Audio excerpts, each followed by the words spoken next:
Koppel, host of the Time for Coffee podcast, where you get firsthand career advice into the jobs and industries that interest you the most. And before we start today's show, I have a quick favor to ask you. If you haven't already, I'd be incredibly grateful if you'd give us a rating and a review on iTunes. And if you're like me, you need to do it now because you'll forget later and because it's the best way to help others who may be in search of career advice to find this free resource. So press pause if you haven't done it and do it right now. I'll wait. Thanks so much and enjoy today's show. Hey there, Java Junkies. Welcome back to another episode of T4C. If you're interested in breaking into the world of innovation, technology, and social impact, then this is the episode for you, because my next guest has been working at the intersection of those fields and approaches for almost 20 years. But before I introduce you to Joshua Haynes, I want to make sure you've signed up for the Java Junkies Journal. That's T4C's weekly newsletter that comes out on Mondays and gives you a window into the episodes and the professions we're going to be featuring that week, and it is super easy to do. Just head over to the Time for Coffee website at time4coffee.org, and the sign-up box is right there. Now, my Sumatra-drinking social impact and technology lovers, please grab your mug and take a chug of your favorite caffeinated beverage, because it's time for another caffeinated career conversation. And my guest is Joshua Haynes, the founder and managing partner at Masawa, a social impact fund that invests for financial and social returns in people and organizations innovatively making mental wellness matter.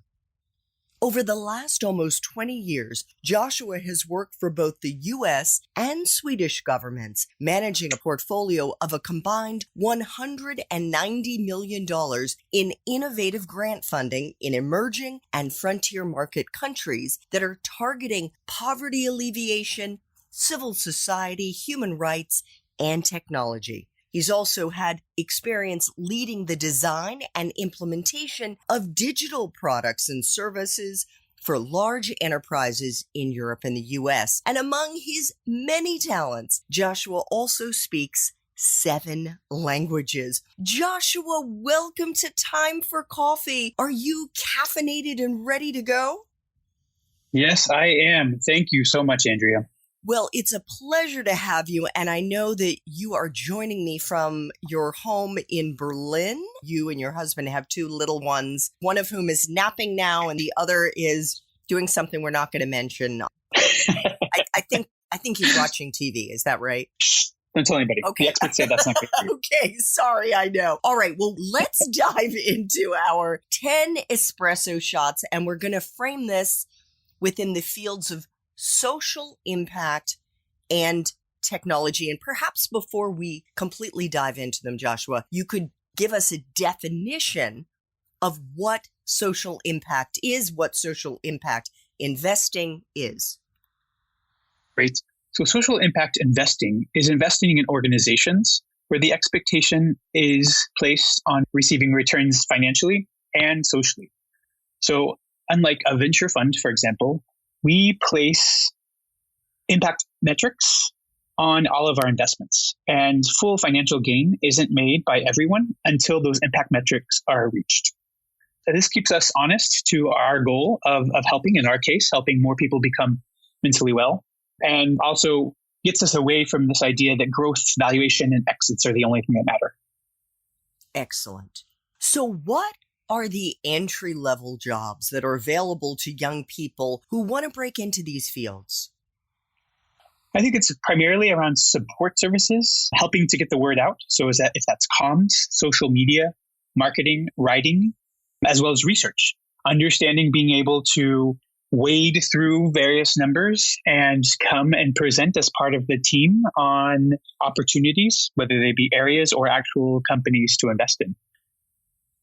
And so those would be like an associate, usually jobs that have associate person or associate comms communications or associate community manager. That's someone who's very important in making sure that the community comes together around these areas. And then on the technology side, what do you think folks should be looking out for? Looking on both the design and the experience. So whether it be a junior user experience, UX, or user interface developer, or a junior developer themselves, whether it be the front end or the back end of the products and services that are being developed. Perfect. Joshua, what is a useful hard and soft skill that you've looked for over the years in the young people that you've hired? So a hard skill is definitely analytics, being able to crunch numbers and come to a thesis about the numbers that's backed up by facts. That's crucial. But honestly, I think a more important skill, a soft skill, is the ability to be vulnerable and humble at the same time. To be able to wade through all the competition that you feel both getting the job and in the marketplace, and to say, I don't know. I don't know how to do this well. I'd like to be able to do this better. And being able to be true and exposing that for what it is. I wish I could have done that a lot earlier than I can now. Well, you and me both, Joshua. I think one of the things that is so common among young people, and I didn't fully appreciate this until I was older, is that for some reason they feel that when they're early in their career, they have to act like they already understand, they already know it. And the truth is that those of us who have more miles on the odometer in the office, we see right through that. And we're there to help you and support you. So just come to us and be honest. Let us know that you're struggling with something. If we have any advice, I don't know if that resonates with you. Oh, absolutely. That veil of perfection that so many young people and so many even people my age still have is so easily cut through with the knife of humility. And by being able to say, I don't know, you gain so much credibility and traction. Yes. And respect. Yes. You certainly win my respect because it shows that you have self-awareness and self-confidence. Even if it may not really be the kind of self-confidence you aspire to, it shows that you are courageous and that you are humble, as Joshua said. Joshua, what about someone's major? Is it a deciding factor to get into impact investing, to get into the tech field? In other words, if they haven't studied fill in the blank, finance, computer science, is it a deal breaker? Absolutely not. I think it's more important that someone is able to figure out what their intellectual curiosities are and deepen their ability in those areas, and to really gain the skills of how to learn, how to communicate, how to do analysis, regardless of what the actual matter is, and then easily transfer that into the areas that you actually need in terms of finance, math, computer science, engineering, whatever it might be. I would say it's actually maybe, and this is maybe me being more of an outlier in general, but it's actually maybe more advantageous for those people who aren't classically trained in the main areas of social impact investing, because you bring in such a wealth of experience that others simply don't have. Fantastic. And that's as an undergrad. What about a graduate school degree in order to succeed in your field? So less so for the entry-level positions. And if so, Joshua, what do you think are the most useful ones to have?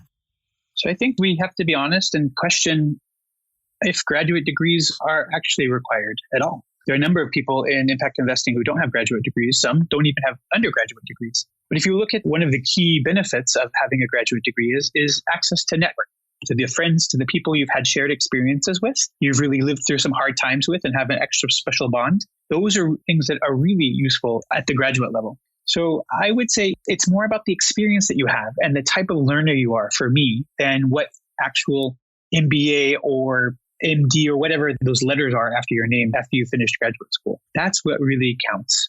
I love that. And when you say it depends what kind of learner you are, what do you mean by that? So as I understand it, no, I'm no expert. I just know everything that Google tells me. Maybe I shouldn't put so much trust in one company, but here we are. People certainly learn differently, whether it be visually, auditorily, kinetically, and really being able to come to a job, a family, as it were. Because let's be honest, most of your time, the things that you think about most have to do with school if you're in school, or work if you're in the working field. So bringing yourself and knowing where you are helps you not make those initial stumbles in terms of knowing that you, for example, aren't going to be as effective if you have to read hundreds of pages of materials and trying to synthesize it, but rather that you work better in a different way. So I think it's really knowing your styles is super crucial. And I love that you brought that up. I don't know if you're familiar with the Harvard professor, Dr. Howard Gardner, and the 8 intelligences that he, I guess, came up with, that he research teased out, and the fact that there are so many ways that we're different from one another. We don't all learn the same way, as Joshua said. Exactly. And we have different superpowers. Joshua was just showing me something that his husband created, which you can't see right now because this is auditory, but his husband is it weaving? Quilting. Yes. Amazing. Quilting, and you describe it for me first because I just learned about it. Yeah, certainly. So he's creating modern quilts that aren't like at least if you live in the US, your grandma's quilts. They're taking new approaches and new techniques to crafting and constructing these tried and true garments, blankets, etc. And so he's not so much, yes, he's an artist, but he's a constructor. And so he's using his strengths of putting things together. He's able to figure out these intricate pieces and the construction methods to reveal beautiful, very large pieces of art. And I'm sure he'd be very interested in having a lot more Instagram followers, but we can talk about social media later. Yes, we can. And the beautiful quilt that's just behind Joshua is the Andy Warhol Marilyn Monroe. It's spectacular. Right. And I raise that because some of you may be unbelievable when it comes to music or art or athletics or numbers or communications. There are so many different ways that you can build meaningful careers, and you need that self-knowledge. So think about what comes easily to you and maybe play to your strengths. Absolutely. So Joshua, what kinds of life experiences, in your experience, and I know you speak 7 languages, do you think are the most useful ones for someone to have who's starting out in either impact investing or technology? I think having a multiplicity, a whole range of experiences, especially experiences that you might not normally want to have had or that people who you grew up with have had, is so crucial to be able to bring, again, that more diversity of experiences to the workplace and to your life in general. You mentioned I speak lots of languages, but I didn't know learning languages was easy for me until I was actually a senior in high school. And I was fortunate to receive a scholarship, a congressional scholarship, to study abroad in Germany. And within a few months, I was speaking German. And I thought, well, this is interesting. If I had taken the risk about wanting to get out and living with a German family in a German village for a year, I wouldn't have been able to then be interested in seeing the world and having had all the experiences that I was so fortunate to have had. And what an amazing gift that is. Oh my gosh, to think that you learned such a difficult language as German in just 3 months. Exactly. And if I had been sitting in Germany, having been immersed and being forced to speak it, there's no telling where I'd be today. Joshua, what is the best part for you of being in impact investing, in having your own social impact fund? I think the best part is to be able to provide financial resources, coaching, external resources to really talented and inspirational founders and individuals who are really working to help make society a better place. It helps to remember that we're all in this together, especially during these times of COVID-19, is that if we don't get through this together, we're not going to get through this at all. And so by using the power of capital and maybe a traditionally capitalistic, money-hungry investment theses coupled with the desire and demand impact return, I think just helps bring these two worlds together. Absolutely. So well said. Now we know that every job, and it doesn't matter if it's your own company, if it's your own social impact fund, has aspects that are challenging, that aren't so much fun. What is the part of your current job as the founder and managing partner at Masawa that sucks the most, Joshua? There's a lot of things that suck.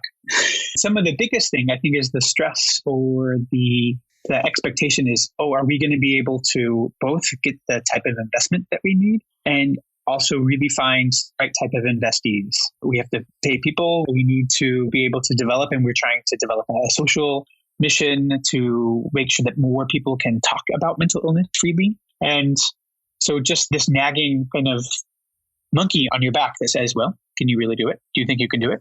I think is something I have to contend with the most.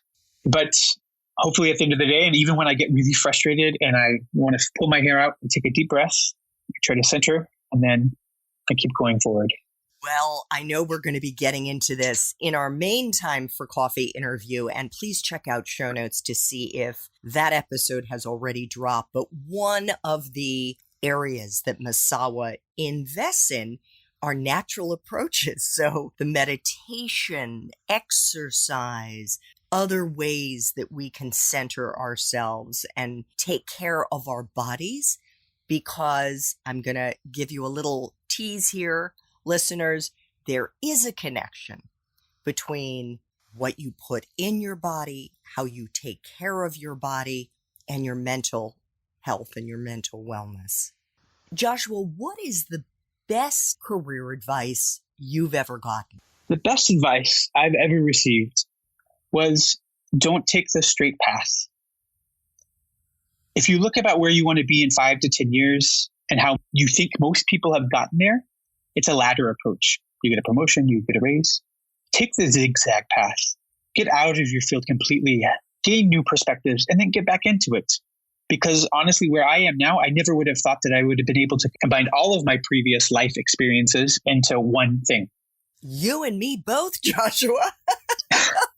I could never have guessed in a million years that I would be trying to build the Time for Coffee platform as I am. Mm-hmm. And I feel that it is the sum total of everything I've done in my life. So double Absolutely. High five across the airwaves here. 2 final espresso shots. What movies, if any, or Netflix, Hulu, Amazon shows, or books do you think accurately depict your profession?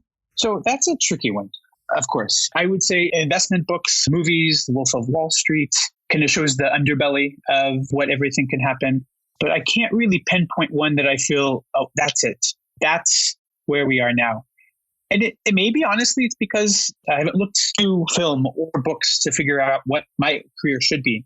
I've mainly focused on developing based on my passions and the skills and connections that I can bring together.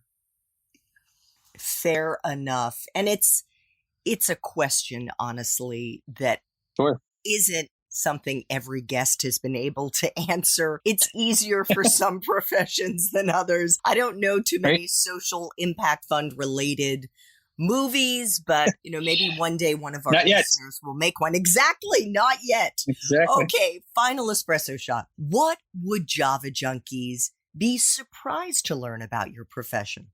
It's not all glitz and money, or it's not about having a bleeding heart and ensuring that people are able to, at least in my area, have better access to mental wellness. It's really a combination of the hard stuff and the heart stuff. Oh, that's beautiful. A combination of the hard and the heart.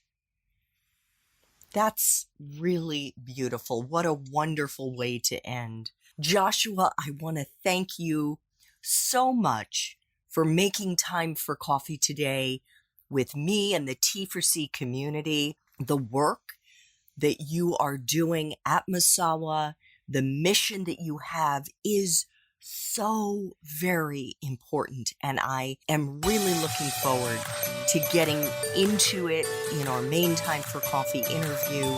Thank you so much for making the time. Thank you. It's been my pleasure, Andrea. Thanks so much for listening to this latest episode of T4C. And if you're interested in learning more about my coaching services for confused college students and recent grads, feel free to check out the Time for Coffee website under the coaching tab at time4coffee.org or text me at 202-236-5712. That's 202-236-5712.